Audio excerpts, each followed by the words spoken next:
a book nook. A book nook. It's called a book nook. They sound raspy. Rasputin. I don't know why I'm filming this so heckin' early, but I told myself I was gonna do it, and so here we are.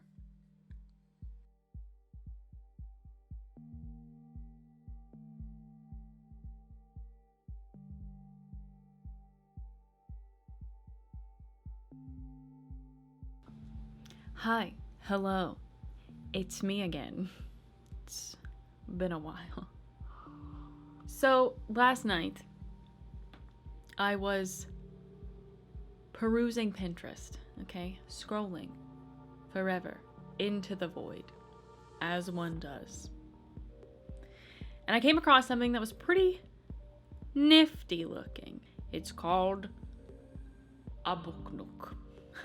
Essentially, people were taking gaps in their bookcase and they were making little miniature dioramas of cool scenes. I saw a lot of Harry Potter ones, which were cool, but not quite up my alley.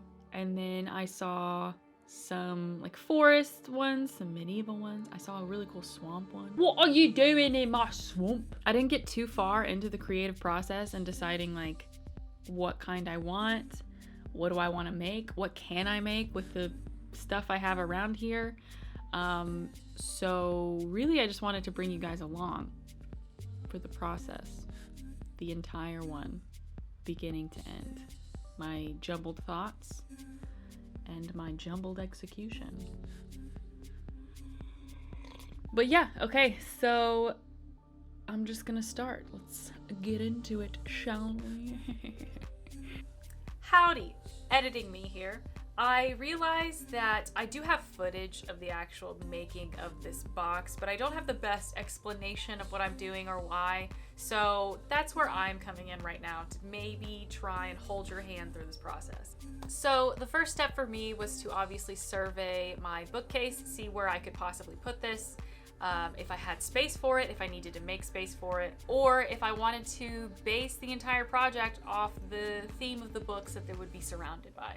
The next thing I needed to do was kind of go through my supplies, see if I needed anything, if I had to go to the store. Luckily, being a cosplayer, I had plenty of foam, plenty of lights, and plenty of just basic supplies.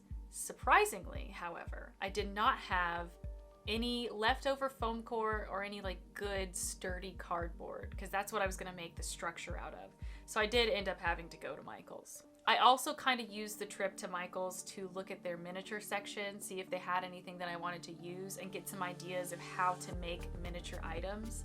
Like for instance, they had bags of rocks for like $3, but I'm not gonna pay that for rocks. I have them in my front yard, but that at least gave me the idea to use those in this piece. The next thing I needed to do was kind of get out my handy dandy sketch pad and kind of put my ideas down. I had 3 different variations that I ended up choosing from. One was kind of an Egyptian mythology themed one was a castle themed one, and one ended up being kind of like a woodsy, fairy forest. After that, I needed to essentially dismember the box that I got from Michael's. So I took it and I measured it against a couple of my books that I wanted to have alongside it, and then I had to cut up all the walls. I didn't think I needed to cut it as much as I actually ended up needing to. So I kind of just paid for upgraded cardboard, but it was on sale, so I'm not too mad about it. After I got the shape I was looking for, I decided to work on one of the walls and then kind of move on from there. I knew I didn't want to cut out individual bricks and then glue those down, so I ended up taking a old soldering iron that I used for this purpose only, and I burnt in the details of the brick on the foam. As you can see, this soldering iron has definitely seen better days.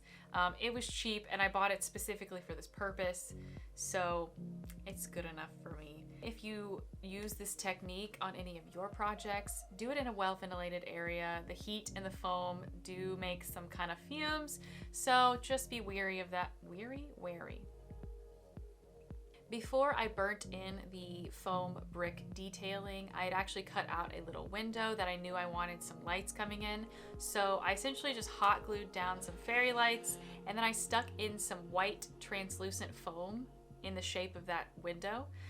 This foam isn't exactly transparent, but it does let light through and it kind of just softens it to make it nice and glowy. After that, I wanted to add a little bit of dimension to the window, so I made some individual bricks just to lay on top and make kind of like a little border. Other than that, I didn't actually do much else to the walls. I didn't want to overdo it because I did want to have plenty of space to paint and add details or pieces. So I duplicated that on the other side, and those were the two walls. For the end of the hallway, I didn't want it to be just a flat black wall again, so I ended up cutting out a little section where maybe the bricks would have fallen down, maybe it's like a ruin or something like that, and I ended up printing off a photo that was just fantasy backgrounds, HD. It was the first photo that came up, and I glued that to the back cardboard and then made a little like half brick sheet that went on top of it, kind of so it looks like you're looking through it, if that makes sense. To prime this, I used Plastidip. I use that most of the time when I'm working with foam, simply because Plastidip kind of coats the foam and closes off any of the pores or cells that would otherwise soak up your paint. It also is a pretty sticky, kind of rubbery material, so afterwards your paint sticks to it really well. So I've always just really liked Plastidip. I know you can technically prime things with other sources, Mod Podge, heat, things like that, but I always like Plastidip. Then we move on to one of my favorite parts, painting. So brick walls are a little bit weird to kind of walk you through. I mean, they're gray. They're gray. What can I do? To give it some dimension, I essentially used a flat black wash in the cracks. So I watered down some black paint, globbed it into the areas where it would kind of like soak into the lowest part of the piece, being the cracks. That way that gives that kind of some shadow. And then on the bricks themselves, I kind of went between a couple of shades of like gray and white and just highlighted the corners, the uppermost parts. I don't even know how to explain that the best way, but the uppermost parts, I highlighted them. It's still gray, like don't get me wrong, they're still gray bricks, but they look like more realistic bricks when you add in some shadows and highlights. After all of that, it became very gray. The rocks were gray, the walls were gray, the windows were gray, so it was kind of one of those things where I needed to add in some color somewhere. The backdrop wasn't as vibrant and as punchy as I kind of wanted it to be, so I ended up wanting to add in some glowy gradient to the back piece and around the rocks. So I ended up using a bunch of different shades of green. I think I started with one of the darkest greens I had, and then I moved up to a neon green. To make kind of a cohesive gradient, I started out with the darkest color first. I added the most of that by like fanning it out the most, and then moved in a little bit, added a lighter color, and then to the point where it finally got to that like neon green color, and that was just on the edges, but that really made it look like something was glowing. You can add a lot of personality to pieces, I feel, with gradients. I just like them, they're good to look at, and they add a lot of just oomph to your stuff. So I love gradients, and that's, use them. Use them! Once I had painted the rocks all glowy and also the back wall, I kind of felt like it was missing something, so I ended up making a little tiny treasure chest just to put in there, put in some like neat little bits and baubles. I think I ended up putting beads and some rhinestones just from like odds and ends sewing projects, but it turned out pretty good for like a 30-minute investment of just throwing it in there. After I secured the treasure chest, I ended up putting in some individual pieces of Spanish moss that I had left over from like floral arrangements. I think I got it from the Dollar Tree. It definitely added some texture, and I liked how it made it look a little bit more organic. After that, I think I added some blue to the windows just so they weren't this flat white piece of foam. I glued the last wall to the entire piece, and then that was it. That was it. So now, I guess it's time for the reveal.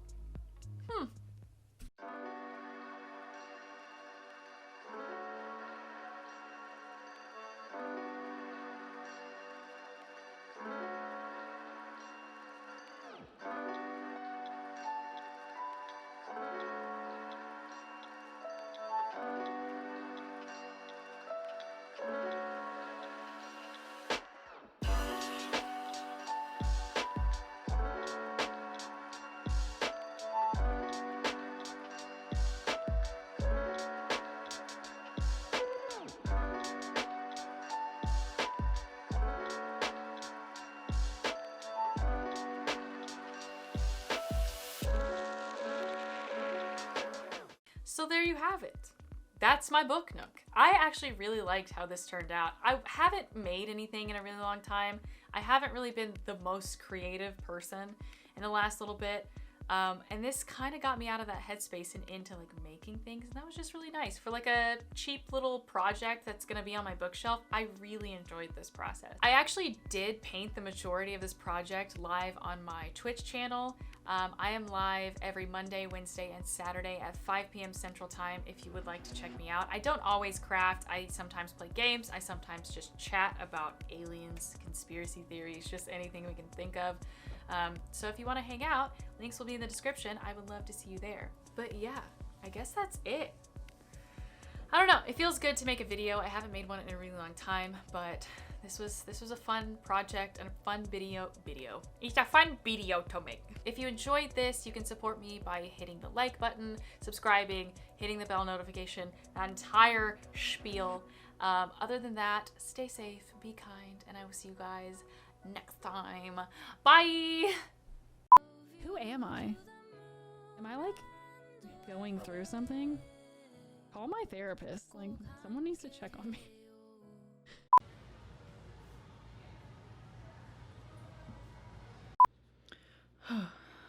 Okay. Oh my god, my body is like waking up. And you know what that means? That means you're burping, you're farting, you're hiccuping.